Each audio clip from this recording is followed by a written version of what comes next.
Jouvencel et Jouvenceau, on est d'accord qu'en ce moment on a une seule envie, c'est de se blottir sous la couette et regarder Twilight pendant des heures. Et oui, c'est l'automne, il est enfin là. Et franchement, je t'avoue qu'avec l'été de qu'on a eu, j'aurais bien aimé qu'il fasse encore un peu chaud en septembre. Bon, là on est en octobre, faut pas non plus demander la crémière et je ne sais pas quoi de la crémière. Puis on est d'accord pour se dire que l'automne c'est pas non plus la saison où on fait wouhou pampella. On est d'accord pour se dire que c'est une saison vraiment on n'a pas envie. Il fait froid, il fait moche, il pleut, des fois même il grêle. Il y a beaucoup trop de vent. Et franchement, où sont passés nos pina coladas de l'été? Enfin, je veux dire, l'été est passé d'une vitesse éclair, quoi. Enfin bref, on est d'accord pour dire que l'automne n'est pas une saison qu'on tient particulièrement dans notre cœur. Ça dépend des personnes. Parce que moi, c'est une de mes saisons préférées, personnellement. Et c'est vrai qu'on est plus prompte à la déprime qu'au festoiement. Mais bon, est-ce qu'on est du genre à se laisser démonter ici? Je ne pense pas, je ne crois pas. Et si c'est le cas, ma petite Jouvencel, mon petit Jouvenceau, ich bin pas d'accord. Alors bienvenue dans cette nouvelle vidéo consacrée à la décoration d'intérieur. Dedans, je vais te partager quelques tips pour vraiment te recréer un petit intérieur cocooning, spooky, sexy. Yeah, sometimes I do feel like talking in English. Yeah, I'm that kind of person. Mais bon, j'ai trouvé ça pertinent de venir avec une nouvelle vidéo qui saura mettre un peu du baume au cœur en ces temps de déprime. Et sans plus attendre, entrons dans le cœur du sujet. Voici mes petits tips pour vous créer la parfaite déco d'automne. Le premier tips que je pourrais vous donner, c'est vraiment d'aller venir chercher et décorer votre intérieur avec les couleurs un peu de saison. Alors on est d'accord pour se dire que la transition été-hiver passe par une transformation de notre paysage à travers la couleur rouge, orange et jaune, même si quelques arbres persistent à garder leur vert. Mais la nature, visiblement comme partout, a tendance à nous inspirer. Écoutez, nous sommes quelque part des petits êtres de lumière. Le rouge, le jaune, le orange, ce sont des couleurs quoi ? Si vous avez suivi les vidéos depuis un moment, ce sont des couleurs chaudes. Et oui, c'est bien ça, Marcel. Donnez-lui le pompon. Là, je mettrai un petit effet sonore. Oui, je me fais chier que j'ai pas le temps. Y'a quoi? Vraiment, je vais me faire chier à faire un truc de forain. Mais parce que c'est drôle, les trucs de forain. Voilà, ils ont bonne bouille, à dire ça. Et rien tel que les couleurs chaudes pour justement venir créer un espace vraiment cocooning, très chaleureux. Au-delà de ça, vous pouvez venir également contraster avec des couleurs autres comme le violet, le vert et le marron. Et comme je vous le disais dans une précédente vidéo, n'hésitez pas à vous créer une palette pour pouvoir vous driver quand vous allez venir faire vos petits achats d'automne ou autres. Et pour les prochains points, on va voir où est-ce qu'on peut venir optimiser justement ces couleurs pour justement pas quand même changer toute votre pièce. À un moment donné, vous allez vous dire, ouais, mais Eleonore, elle est sympa avec ses conseils, mais elle coûte cher, ses conseils à la petite nénette là. T'en fais pas, j'y viens. Prochain point, comment optimiser votre petite déco. Alors le premier conseil que je pourrais venir vous apporter, c'est de venir décorer vos vases. On a toujours des vases qui traînent, faites pas genre. Mais la problématique des fleurs,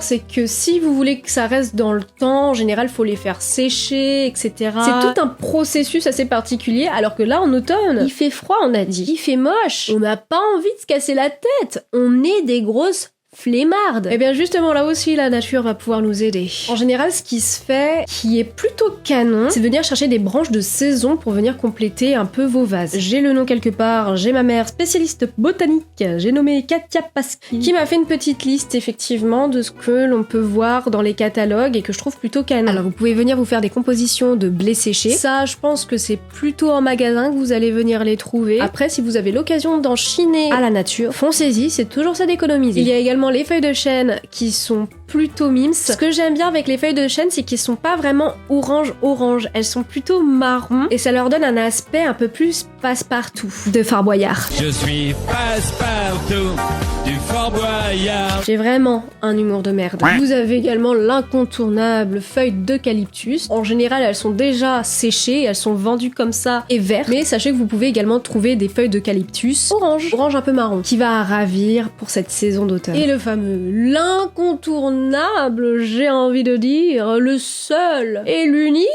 J'ai bien évidemment nommé la feuille d'érable, voilà, qui reste indétrônable à tout temps d'automne en fait. Si t'as envie d'avoir un petit peu de composition botanique sympa, en général, la feuille d'érable est ce qui revient un peu plus souvent, voire tout le temps. Je t'ai énuméré d'autres plantes parce que je trouve qu'elles sont quand même assez cute en intérieur, mais maintenant, si tu préfères les feuilles d'érable, qu'est-ce que je te dis, Marty? Mais voilà, tout ça pour faire de jolies compositions dans vos vases, et vu que c'est séché, vous pouvez les réutiliser chaque année. C'est un peu comme la décoration de Noël qu'on ressort à chaque fois, chaque année. C'est pas forcément tout le temps la même, mais voilà, vous avez, on va dire, une base de décoration, et puis chaque année, vous venez la compléter par-ci, par-là, parce que vous avez vu un truc super mignon en marché, ou alors qu'il y a la nouvelle décoration chez Maison du Monde qui vous a fait « Oh my god !» les yeux doux, et que votre portefeuille vous tire actuellement la gueule. Et ce qui est bien avec la feuille d'érable, c'est que si vous êtes vraiment à fond sur l'univers du Japon, comme moi, BDJ est grave fière.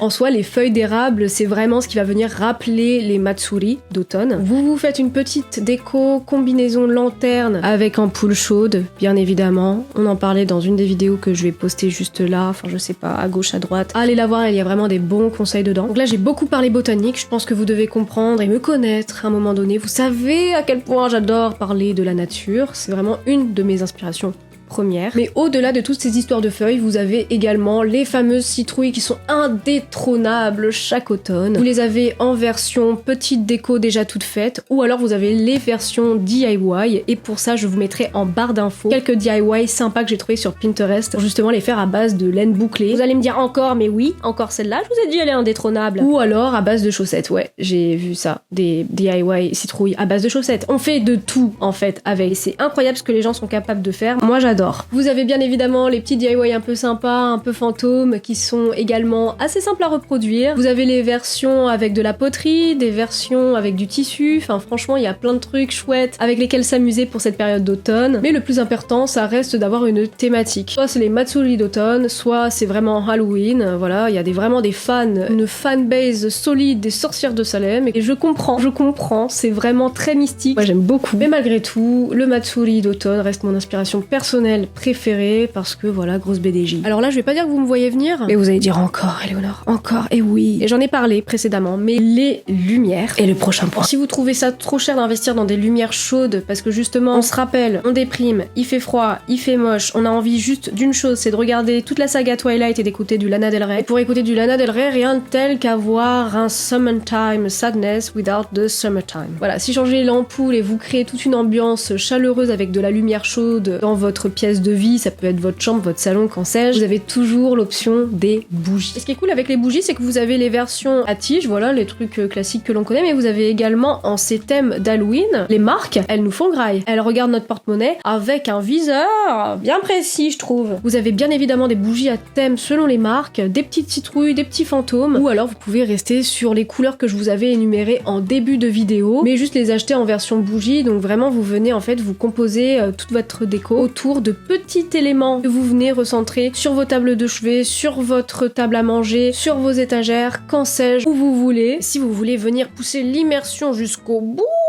du délire, vous avez toujours Yankee Candle qui, par exemple, parce que je cite eux parce que je connais leurs bougies, mais vous avez Yankee Candle et également, je suis persuadée, d'autres marques qui vous proposera des bougies odorante, qui voilà sera rajouter cette petite touche automnale, vraiment bien cocooning, bien forêt, bien chaleureux, tout ce qu'on aime. En tout cas, j'espère que les planches que je vous dispose par vidéo, ça vous aide à vous projeter dans ce que je peux dire. Dans notre quête de cocooning en cette période d'automne, il y a une chose qu'on néglige bien souvent. Est-ce que vous vous souvenez de ce que l'on fait une fois qu'on est bien au chaud, bien dans notre plaid et que l'on est là devant la télé à regarder notre série préférée? Y a pas un truc qui te vient à l'esprit comme ça? Nada. Rien du tout. Je sais pas, moi, peut-être que quand on est là, on regarde une saga pendant presque 5 heures, on commence à avoir faim, on commence à avoir soif, je sais pas. Alors ça, vraiment, c'est un point purement égoïste, c'est moi qui dis à moi-même, meuf, va t'acheter un fucking plateau, en fait. Franchement, c'est pas un accessoire de qualité, s'il vous plaît. Bon, là, c'est pas vraiment un conseil déco que je vous donne, c'est plutôt un conseil, voilà, entre cops qu'on se donne là, comme ça, tout de suite. Mais vraiment, je vous ai fait un listing en barre d'infos de plateaux plutôt sympa, practical pour ces temps un peu de déprime.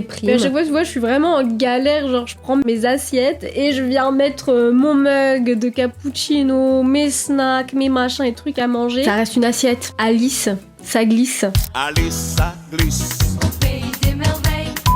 Je suis chiante quand même. Dernier point qui également n'est pas un point que j'ai l'habitude d'avoir dans mes vidéos, mais je la trouvais assez cute. Et franchement, on va pas se mentir, on n'y pense pas souvent. Alors certes, on déprime, certes, il fait froid, certes, il fait moche, et certes, on a la flemme. Diantre, qu'est-ce qu'on a la flemme? Il y a tellement de thématiques en automne que je trouve ça dommage qu'on soit tous là en train de déprimer, alors qu'il y a tellement à faire et surtout qu'il y a tellement à partager. Et c'est là que je je voulais en venir au final. Toutes ces petites décos, il y a tellement de DIY sur internet et souvent on est là, on déprime dans notre coin alors qu'en vrai on pourrait passer un coup de fil à une copse, un copain pour venir justement, les limites qui t'a déprimé, autant déprimer ensemble, non? Venir faire les DIY ensemble d'automne, peindre des choses ensemble, pas quelque chose auquel on pense. On se retrouve beaucoup en été pour aller boire des pintes, pour aller boire des cocktails, bande d'alcooliques que nous sommes, pour ceux qui boivent en tout cas. Mais l'automne, tout de suite, je vois qu'on est tous là dans notre coin, on a la flemme de sortir, on a la flemme de machin, parce que les gens vont tout de suite penser sortir, aller quelque part à l'extérieur, un bar, un restaurant, alors qu'en fait, tout ce que vous pouvez faire pour votre petite déco chez vous, pourquoi pas le faire en meute. N'hésitez pas à appeler vos cops pour passer un bon temps ensemble. Il y a je ne sais pas trop combien de DIY sur le net qui vous permettront de vraiment passer un super bon temps all together, quoi. Et vraiment pour celle-là, foutez-moi une baffe. Voilà, j'espère que cette vidéo t'aura plu, n'hésite pas à t'abonner, je vois qu'on est plus de 200, merci beaucoup, je vois que ça commence à monter, merci pour les dernières vues sur ma dernière vidéo, ça me fait très très plaisir, franchement je m'y attendais pas parce qu'en plus en termes de pub, je suis nulle as fuck, donc vraiment je vous remercie pour ce soutien, ça me fait très plaisir, n'hésite pas comme je disais à t'abonner, voire même à partager cette vidéo, ça permettrait de faire grandir un peu cette chaîne, et quelque part je reste humaine, voilà, j'aime bien voir que les gens aiment bien ce que je fais et ça me motive et ça me conforte sur l'idée de faire perdurer en fait cette chaîne. Je ne te garde pas plus longtemps, n'hésite pas à aller voir mes précédentes vidéos et je te fais plein de bisous et joyeux Halloween et joyeux tout ce que vous voulez en cette belle saison d'automne. Et surtout, arrête de déprimer seul. On a dit, on déprime en meute. Voilà. Bisous. でもそんなんじゃダメもうそんなんじゃほら心は進化するよもっともっと言葉にすれば消えちゃう関係なら言葉を消せばいいやって思ってた恐れてただけど